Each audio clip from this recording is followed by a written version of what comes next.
A celebrated songstress from Columbia, South Carolina that's gone to the heights of Hollywood.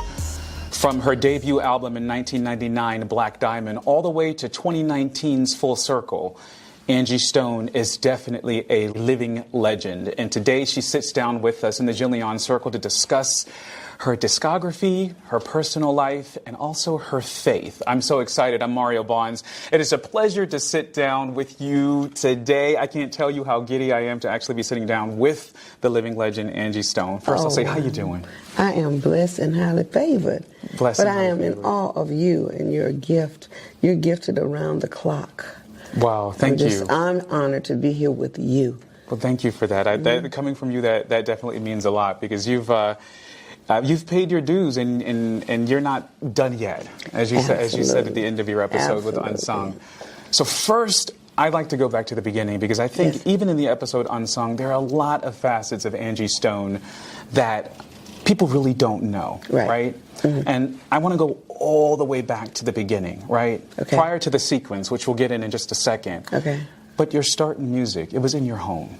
My start in music was in my home, with my father being a quartet singer, me being in a church choir at 11 years old, having a seat in the choir that I so desired to be a part of, being in home and group talent shows at my elementary school, singing songs unafraid to perform at a young age, not knowing where I got the courage from. But I believe, because I'm an only child, the entertainment facet came from watching my dad and his crew sing quartet all day. It was the entertainment that I was privy to, because I was an only child. It was get your popcorn, sit in the living room on the couch, and absorb all of this music that you're hearing. So that young, it prompts me to ask this question. You knew you had the it factor that young? That young, I didn't know what the it factor was, but I knew that I wanted to be it. And when often asked what did I want to be when I grew up, I would throw the word star out there so quick, because it's the only thing I desired to be, and that was to be a star. And I thought being a star was to be a singer that's being heard, to be someone out there entertaining. I didn't know the hard work that it took to get there until I actually got on the beaten path. On the beaten path, and that definitely commenced with you opening your mouth and uttering the melody, your first solo, Harvest. Oh yeah, The Harvest, is the first solo song I sang at church. How'd you know that? Wow. Can you indulge us a little bit? The harvest is plentiful, but the labors are few. That was the song that I sang with Diane Bowers. I'll never forget it. It was my first time training my ear to harmonize. She sang the alto, and I sang the soprano. And all I remember doing was standing up there. I gotta stay on my note. I gotta stay on my note. I gotta stay on my note. And when I made it through, that was the Sunday that changed my life. Every Sunday after that, all of the elders in the church would say, let's hear that little girl sing. Can we hear the little girl sing? I'm like, well, there are other people in the choir. So, it just got my creative juices to flowing. I wanted to learn more songs, which I did. And eventually I started leading a little bit more. My desire to create my own band and all that stuff evolved after that. With the music bug alive at home, Angie Stone and two other friends ended up forming a female rap group that made history. Talking about that, the history that was made, because this is a part of what I teased in the intro, that there are facets that people don't know. Far before the Salt and Peppers, you established history with two other friends. Take me to the beginning of the sequence. The beginning of the sequence, wow. 3 young girls that were still in school. I was the baby in high school, in my senior year in high school. Prior to being a basketball player, cheerleader, all that other stuff, I was into music. I created my own band. I write songs. I wrote cheers. Cheryl and myself ended up joining a group together. We later incorporated Blondie and formed the group The Sequence. I came up with the name Sequence because I love the shiny, sparkly clothes. And so Sequins was what it was called. Sequin was the fabric. But we said, let's call ourselves Sequence, and that way we could always shine. And you guys were also alphabetically in sequence, right? And we were in sequence, A, B, and C. It was Angie, Blondie, and Shirley. Our birthday was December 18th, October 20th, November 19th, and December 18th. And with the history that was end up made, take us to the first part of that where you guys dared to try and get into a concert, hopeful to get backstage, to create your own audition moment with Sylvia Robinson. Interesting story. Take us. Yes, we had already made up all these songs and had written all these songs, and Sugar Hill Gang was coming to town this week, and we had to get to that concert. We had no clue that Sylvia Robinson would be there. We just wanted to get to Sugar Hill Gang. And our dream was to meet them and let them know that we could rap and sing. And when we got there, we had no tickets that were promised would be left for us. Of course, we didn't have jobs. We were young. We couldn't buy tickets. So a young man who Blondie used to work for promised to leave us tickets. He was called himself manager to us. There were no tickets. Harold Miles, who was the manager for the Sugar Hill Gang at the time, saw us standing outside. He was very taken back with my dark skin. He likes your pretty skin. Because he was really fair, and he saw me and he says, man, that's a pretty little black thing. And he said, let her in. And then I said, wait, sir. I said, don't let me in without my friends. I'm not coming in without my friends. He said, I don't care who you bring in, as long as you come in. So that's how we got in to the concert, and not knowing who he was. You know, he was an older man, so we thought he was the gatekeeper. But he got it, let us in, and took us straight back to the backstage area, which, you know, obviously God had already planned that. We got back there, and it was the first leg of the tour for the Sugar Hill Gang. That was their first stop. Just so happened, Sylvia Robinson being the owner of Sugar Hill Records, she didn't want them to come out for the first time without guidance, so she happened to be on that tour with them, and she was there. And he took us straight to her. And so we said, hey, we didn't know who she was at the time, but we told the guys, we want to sing something for the Sugar Hill Gang. And so the band member said, well, what do you got to sing? And we started, we're going to funk you right on up. We're going to funk you right on up. And they was like, hold up, wait a minute. Wait. And that's when they ran and got Sylvia Robinson. She came down, we sang the song, and she said, wait a minute. She sat down. She said, sing that again, and we sang it, and I sang another song called The Times When We're Alone, and she was so engaged that she says, I'm going to make you girls stars. You know, we didn't know who she was from a can of paint, but we believed her. We started jumping up and down. Went home and told my mama, listen, this lady's going to make us star. My mama said, Angie, you just believe everything people tell you. Your own ambitious self? Yes, they thought I was crazy, but lo and behold, she did call back for us, and we went and cut that record, and it was the first hip-hop record made, original hip-hop record to ever be recorded at Sugar Hill Records. A lot of the other rappers in the world were sampling everybody else's record, and we were not only the first female rap group to make history, but we were the first female rap group to have an original rap record. And in fact, that record went gold within 3 weeks of release. Yes, it went gold. It was 10 years before Salt and Pepper, 10 years before Queen Latifah, 10 years before MC Lyte. We were actually the lamplight to a lot of the female rappers that came afterwards. And rightfully so, they are icons, because along with Missy Elliott, who I want to shout out and thank for giving us the proper credit when she got her star, she acknowledged Chirac, myself, along with some other people that paved the way.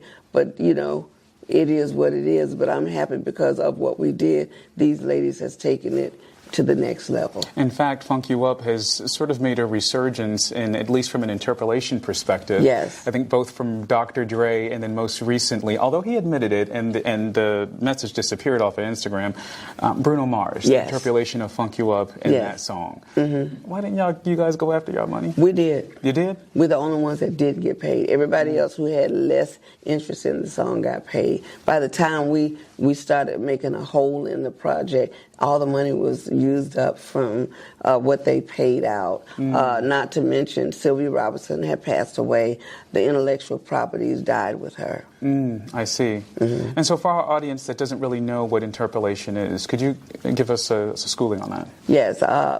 Interpolation is people that use or change, hedge around your music and use groups and parts of your music slick. Like Bruno Mars, for instance, may use a piece of the song that you may not recognize, but we know it's ours because you've taken a whole section out of it. Dr. Dre did a whole version over and added lyrics to it. So when they add more lyrics, they can also fight for credit for the song. So the interpolations is we get to use you without getting your permission, and sometimes they get away with it. More than likely, if your paperwork isn't in order, they can get away with it. So we've had over 300 interpolations, samples on our music. Yeah, very, very important word, because obviously it came up in the social sphere, obviously, with Beyonce's usage of milkshake, etc. Yes.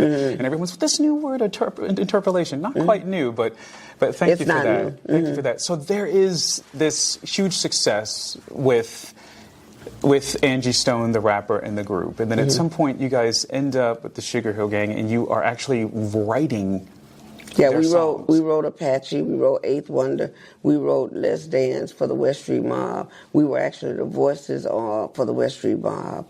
A lot of people didn't know that because Sylvia was a genius at making hit records and smoke screening a lot of this stuff. So she didn't want people to really know she was using the same artists with different names of groups. So we just did the template for the hooks and the party tracks, and then they would throw somebody else on it. But if you listen to Def Comedy Jam, when you hear that Let's Dance, I know you got the feet for Let's Dance. Come on and get down. That's us from back in 1979. Now, with this first chapter of your career, right, 3 or 4 albums in with the Sugar Hill Gang, etc., there's a point where you said, I would rather work hard from the bottom to get back up than to stick around, right? Yes. When it was time to sort of renegotiate, right? That's an interesting crossroad for someone to be at, especially at the beginning of their career. I had to make a choice at the beginning if I wanted to stay in a situation that was shady or walk out on faith. And I walked out on faith because I was born and raised in the church. I knew that God didn't lead me there to leave me. And so I trusted him over everything. Once I realized that I was being bamboozled, it was at my discretion to trust God that he would give me the success that I thought I was getting originally. And so I walked away, and I lost everything at that point. I lost everything, but I was proud because I did what my heart said to do. Even though I had to get on public assistance, I got pregnant with my daughter. I got married at that time, but I got pregnant with my daughter, and I had to survive. I was, very young, very naive, but very strong in my faith. And because of that, I won in the long run. Yeah, and I'm keeping your dignity intact. The imagery of, well, I've done these things. I have a hit record that's gone gold. It went to number 15 on the black charts. And I'm Angie Stone, and I'm standing in the welfare line to apply for food stamps. Yes. Right? I didn't look at nobody. I stood in the line. I didn't look at nobody. I kept my mind focused on my newborn daughter. And I could not allow another man's mockery to get in the way of the mercy and grace that God was giving me to be in that line. And I had to pray that when I got to the front of the line, that they would honor my request and I can get a place, a home for me and my daughter, and I can feed her. the disillusionment of the marriage at that particular time, and I ask respectfully, was there support from Rodney at the time, or was he at still the time, going through Rodney, his own struggles? one of the things that Rodney said, and I can credit him on, that I will always have to remember is he said he was experienced in being a boyfriend. He never was experienced in being a husband. And as a result, he was young. He was naive as well. And I cannot fault him because we were too young to get married. We were 21, 22, didn't have a job. You were out here trying to make it as an artist. You had a child, you know. Unfortunately, back then, a lot of those young guys, they weren't, the mindset had been, I ain't working for the white man. Especially in New York, their mindset was trodden on, I'm going to get it, I'm going to get my own business. And because the choices that he made, he hit a brick wall. And as a result, I had to decide whether I stay on there and hit that brick wall with him, or I go for my daughter and myself. And what I did was I had to walk away because he didn't know any better. So yes, it was a bit of a disappointment. But when he realized he was falling, he continued to sink and dive in the mess. And that's when I said, I'm done. Yeah, and people tend to forget that the ups and downs of the music industry often they happen against the backdrop of people just going through regular life people problems, right? Yeah. And so after that, you continued songwriting, you continued in music, etc., and you obviously ended up meeting D'Angelo and had a fantastic, huge input and effect on him becoming who he was. You know? Well, I'm a hustler. And when I say hustle, I started as a telemarketer. I started working, I saved my money, I got in the studio, I started working. I take $100 a week out my check whenever I got my check to buy studio time, just to write, just to write and more writing. And as a result, time went by, I ended up meeting Prince, Jill Jones. I met all those people before I met D'Angelo. By the time I met D'Angelo, I was a songwriter. He was a songwriter. It was songwriting that brought us together. You both were signed under MCA Universal, or?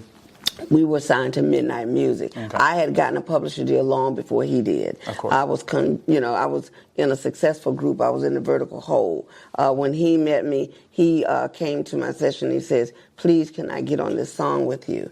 You know, he approached me. He pursued me, actually, and we became the best of friends. So by the time I met D'Angelo, I was a successful artist, a songwriter as well, and I had my publishing deal.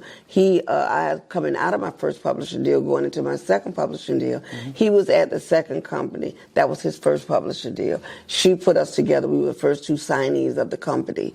He was a great talent, but they were concerned that he could not complete a project. So they put us together. And when they did that, magic began to happen. And that's the biggest misconception that, of course, people care because, as you know, it was she's messing with what became a huge sex symbol, et cetera, in pop culture. But that's the misconception, that people think that, Angie Stone jumped in then when he became D'Angelo. But you guys were connected 4, 5, 6 years prior to that moment. Right. No. D'Angelo has always been an exceptional artist. And what people don't realize is you can have all that talent, you can have everything, and be missing a small component. What his was self-esteem at the time. I was just his biggest cheerleader. And all he needed was someone to rally behind him and let him know that he was great. It's one of the things that I say can be his downfall. Even today, if you're not self-serving in your own strength and you need somebody to rally you,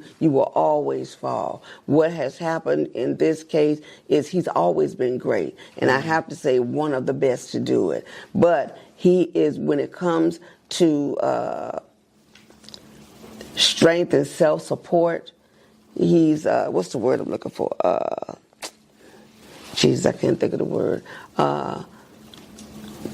Confident. He's not confident. He lacks confidence. He lacked confidence then, and a lot of that had to do with, because he knows he's a great musician, but he lacked confidence and acceptance of people, because a lot of that went along with being overweight having, a lot of issues with his weight as a kid. And so that carried over into his manhood, and that carried over into his music, which is why his biggest success has been How Does It Feel? Because it's the first time people got to see him with his clothes off, but that came with a trainer, that came with a lot of hard work.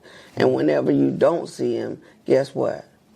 I'll leave that to the imagination. And I think about that, especially with the low self-esteem, right? Yes. That can come and go, right? It's an up and down thing. I've had my own bouts with it, right? But yes.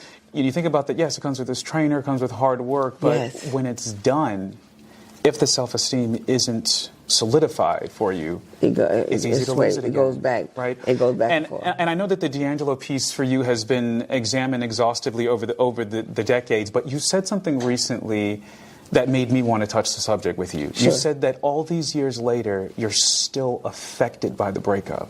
What did you mean by that? Because I have a child with him that, in my opinion, is the fabric of both parents. And because of that, he's a musician. He's a person that has a very warm spirit. He has to look at the wiles of the industry, and his father is affected by it. It affects him. It bothers me because I've watched my son for 25 years struggle with the fact that the industry and the public has it wrong. Yeah. And because they have it wrong, it's like a melting pot on a child that never really got a chance. Wow, I see that. Angie, getting directly to your ability to maintain your own self-dignity, right?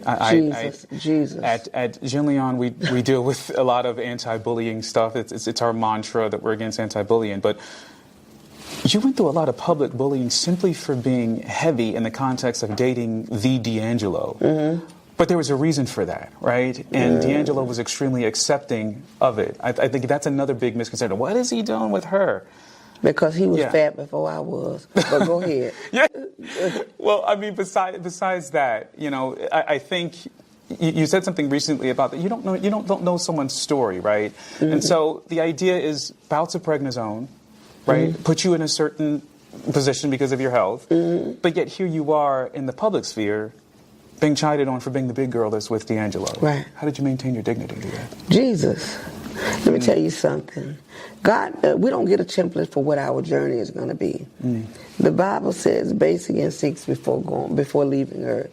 There are instructions in that book that get us through the hardest times of our life. We don't know what tomorrow's going to bring. One day we could be walking, the next day we could lose our legs. One day we could be skinny, next day we could be fat. You and I both know one day we can see, and the next day we won't be able to see. Yeah. You could sing, and then you can't. You might be able to talk, and then you won't be able to talk. We don't know what the journey is until we are on the path. So with me being a big girl at that particular time, God switched it around. The vanity that was there, I was beautiful to me. But God took a person that he knew was strong in her faith and flipped the script. It's just like with Job. He took everything from Job. Everything from Job. Okay, everything. But then when he gave it back 10 times greater. So I'm saying that to say, I was heavy, but look at me now. Yeah. And so D'Angelo was heavy, but by the time he got with me, the roles had reversed. I took a lot of heat and a lot of flack.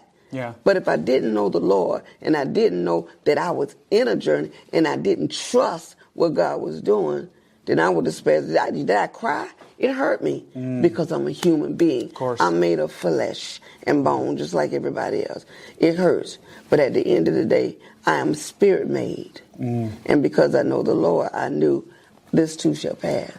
20 years into your career, you did something that most artists can't do, in the sense that you reinvented yourself. Of course, that's when you were signed to Arista, and I think with it not written, but Clive Davis asking you not to speak about the fact that you were a rapper previously, because this was when the establishment of Angie Stone, the soul singer, was supposed to take flight. Right? That transition, exciting. If you can, Black Diamond and you making that transition from the rapper to the soul singer, that was an exciting time. Take me back to there. Well, that was, for me, It was supposed to happen because I set the tone early in 1979.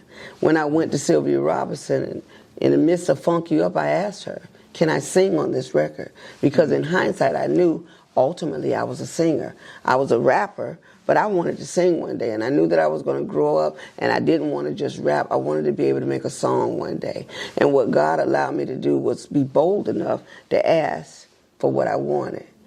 Okay, God said, we have not, because we ask not. And so when I asked her, she said, I don't care. She just wanted to rap. I don't care. Do what you want to do. And what we did was we sang on the record. And henceforth, setting the tone as rappers that now embody song in their rap. Now you can't have a rap record without somebody singing a hook in it.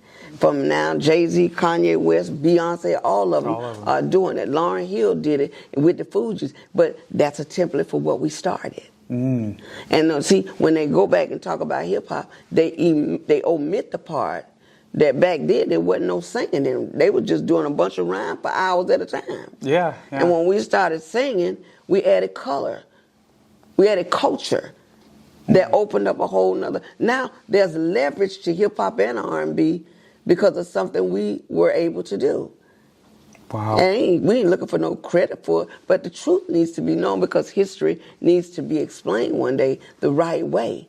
And the reason why the legs have grown so long on hip-hop is because every year something else gets added to it. You know, at first it was just DJs. Yeah. We started out with a band. We were the only one with a band. Sugar Hill Gang and Sequence were the only one with a band. Wow. You know, we just did a thing for a show, and they said, well, Curtis Blow, you're the first one with a gold record. He stopped them. No. Sequence got their gold record first. That's respect. Right? Yes. 2 gold albums in, Arista, eventually Clive moves on to J Records, right? Yes. And you gave us the song that made me proud to be black and chocolate. Yes. Brown Brother gave us that particular anthem. This takes me to a point where you had to make a huge decision, and you did something that artists don't normally do. Of course, with the emergence of Alicia Keys and radio changing and looking at this younger audience, you asked Clive to release you. Tell us why. Well, I had been on Arista. I signed through the UK, came through the States. When they took me to J Records, they didn't ask me. I was actually excited about working with L.A. Reid and Babyface over at Arista. And without me knowing, they had grouped me with a bunch of people. I think of myself, Deborah Cox, RL and them, and a bunch of other people that they needed, and Alicia Keys, they wanted to move and create J Records, and they didn't tell me. I found out in a bulletin that was released at the label that all of these people will be leaving with Clive. And I'm like, when was somebody going to tell me? Because I had already had a meeting with L.A. Reid that I wanted to go over there. So, of course, when that friction happened, it kind of put a stalemate on the relationship that I wasn't going to be able to stay with L.A. Reid, so I was uncomfortable. But I went to J Records because I wanted to be supportive. These were the people that gave me the shot of a lifetime. To reinvent, which was incredible. Right, so I loved it, but what happened when I got there is I became, you got your freshmen, sophomores, juniors, and seniors. I was a senior. I had been there, and I was the go-to woman. Clive Davis and Peter Edge would send everybody to me. Jennifer Hudson, Jenny, what's the child name? The Puerto Rican girl. Jennifer Lopez? Not Jennifer Lopez. She went out there with 50 Cent in. Olivia, what's her name? Olivia or something. Don't worry about it. Anyway. It'll come back to Yeah, us. she, research.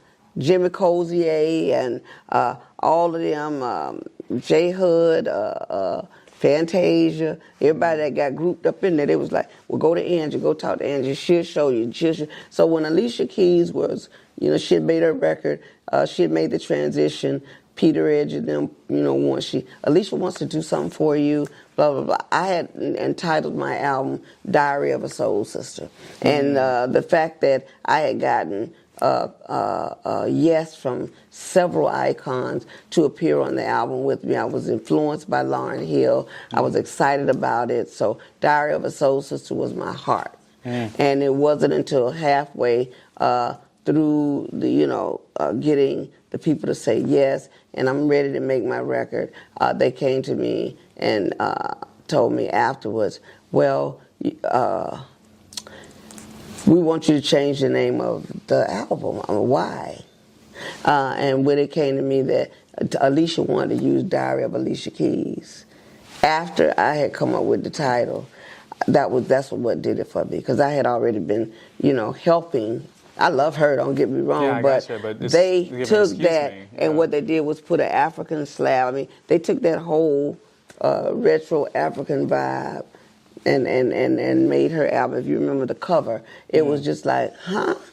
And it kind of, it took my whole dream, the whole thing, and I think I had Patti LaBelle, I had Natalie Cole, I had Shaka. I had a few people signed on to do songs with me, and I wanted that old school vibe with me, because that's what my diary was, and it was pretty much all of the old school sanctioning, like the deepest of soul. Yeah. Well, what I was doing was getting there. Okay, that we love you, Angie. We'll do something with you, and sit down. I was just trying to challenge Lauryn Hill's miseducation of Lauryn Hill. So I wanted something just as clever to move into that space. So that was what I came up with. And I think what did it for me was with the title of the album, and then Alicia came out with You Don't Know My Name, and she used the moments, which was what I was doing with the other artists. She put the moments on that record, and they took that whole idea, and that's when I said, I'm done. Wow. Because if you're going to make me a person that just came up with concept, then pay me a check to just do that. Understood. But then the interesting part is I love how the unexpected happens, because several albums later, when we get to 2007, right, the Art of Love and War, that goes to #1. Entered the charts at #1. Entered the charts at #1 after J Records. And then Clive Davis and Peerage both called me on the phone, and they said, how dare you wait to leave us and get a #1 record? We all laughed, because Alicia I think she was a single or something over there, but they would cross each other on the charts.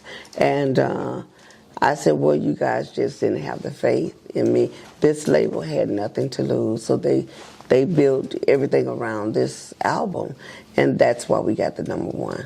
And I just think they were shocked because they couldn't get it.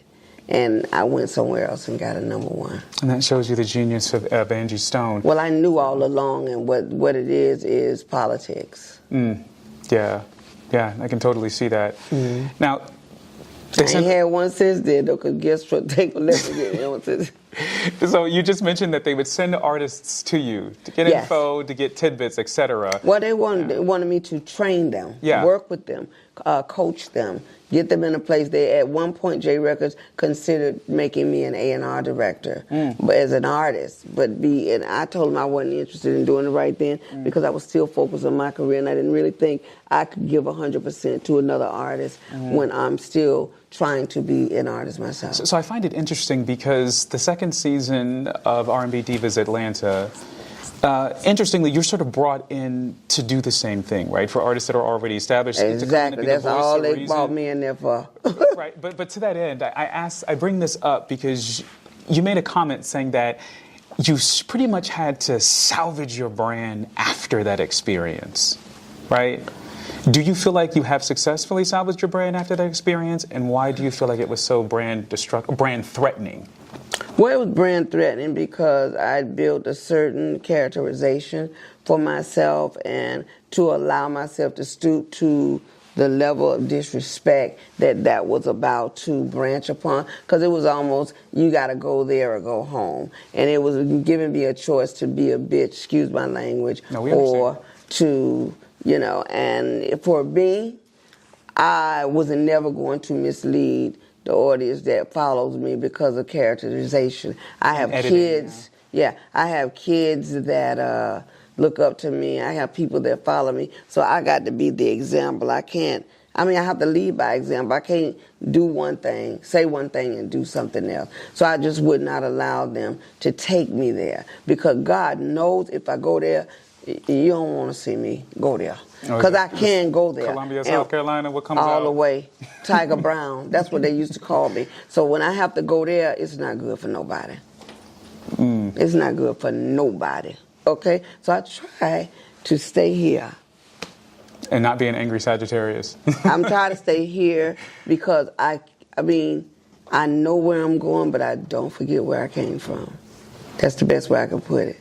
I think that's and all my life, I'm like Oprah Winfrey. I had to fight. Okay? And you was ready. You've also stated that God is your husband. Explain that to me. Well, I can say, let me say respectfully, I just got married. So God, in essence, will always be the author of everything. He's my father, my brother, my husband, and everything that embodies, you know, the spiritual realm of what I need to excel as a wife, a woman, a sister, a mother, a grandmother. All that is who I am. But God has always taken the lead in my life. And it wasn't until I met a man of God, completely met a man of God, that I understood that I had to marry a man that had a relationship with God. Therefore, knowing that he is the man of God that I chose, that the God that I serve is in him, I'm still in love with God. That's fantastic. Lastly, I wanted to touch on the fact that, my goodness, you talk about full circle from television, started in movies in 2002, Broadway shows, to television, etc. What's next in the TV realm? Well, what's next for me? I always tell you, God is the author.